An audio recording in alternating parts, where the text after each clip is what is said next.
حرام کو چھوڑنے کا نتیجہ۔ دمشق کے ادیب شیخ علی طنطاوی نے اپنی یادداشتوں میں لکھا ہے کہ دمشق میں ایک بہت بڑی مسجد ہے جو مسجد جامع توبہ کے نام سے مشہور ہے۔ اس مسجد کا نام مسجد توبہ رکھنے کی وجہ یہ ہے کہ وہاں پہلے فحشاء و منکرات کا مرکز تھا۔ 7ویں ہجری میں ایک مسلمان بادشاہ نے اس کو خرید کر وہاں ایک مسجد تعمیر کرائی۔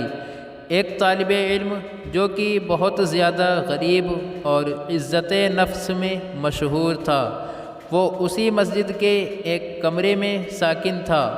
2 روز گزر چکے تھے کہ اس نے کچھ کھایا نہیں تھا اور اس کے پاس کھانے کے لیے کوئی چیز نہیں تھی اور نہ ہی کھانا خریدنے کے لیے کوئی پیسے اس کے پاس تھے۔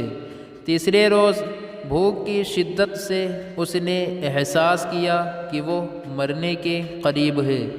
سوچنے لگا کہ اب میں اضطراری حالت میں ہوں کہ شرعاً حتیٰ مردار اور یا حتیٰ ضرورت کے مطابق چوری جائز ہے۔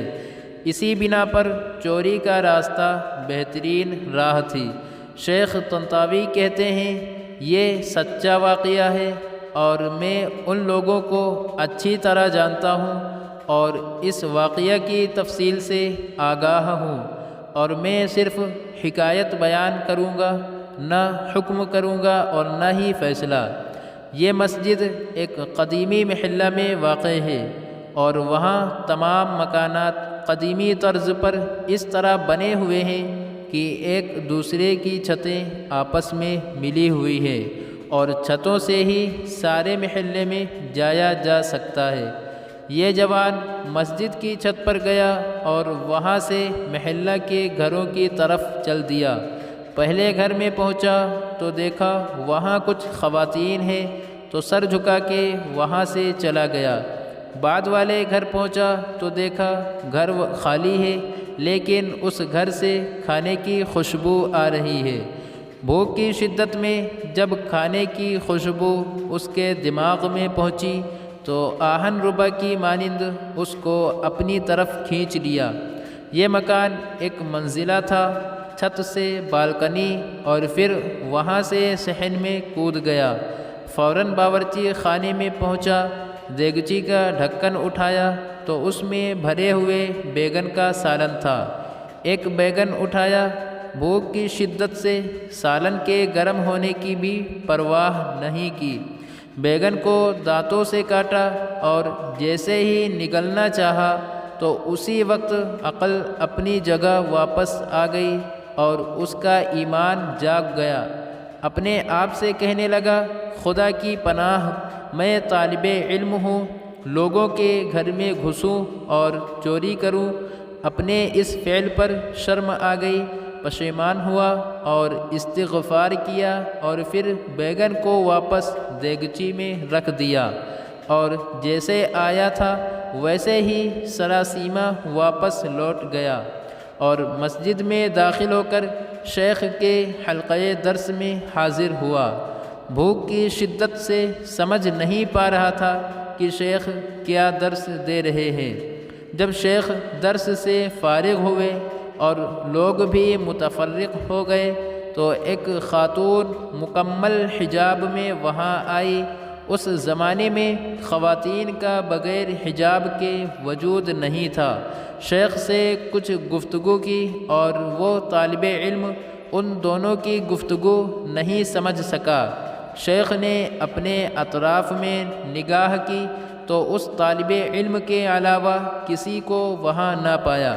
پھر اس کو آواز دی اور کہا، تم شادی شدہ ہو؟ جوان نے کہا، نہیں۔ شیخ نے کہا، تم شادی نہیں کرنا چاہتے؟ جوان خاموش رہ گیا۔ شیخ نے پھر کہا، مجھے بتاؤ تم شادی کرنا چاہتے ہو یا نہیں؟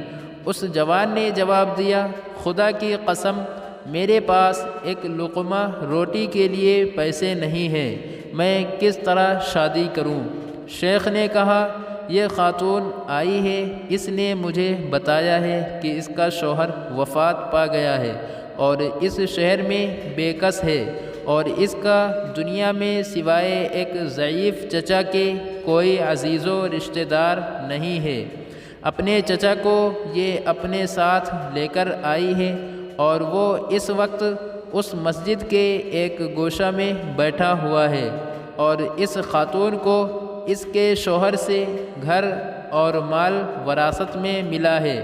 اب یہ آئی ہے اور ایسے مرد سے شادی کرنا چاہتی ہے جو شرعاً اس کا شوہر اور اس کا سرپرست ہو، تاکہ تنہائی اور بدطینت انسانوں سے محفوظ رہے۔ کیا تم اس سے شادی کرو گے؟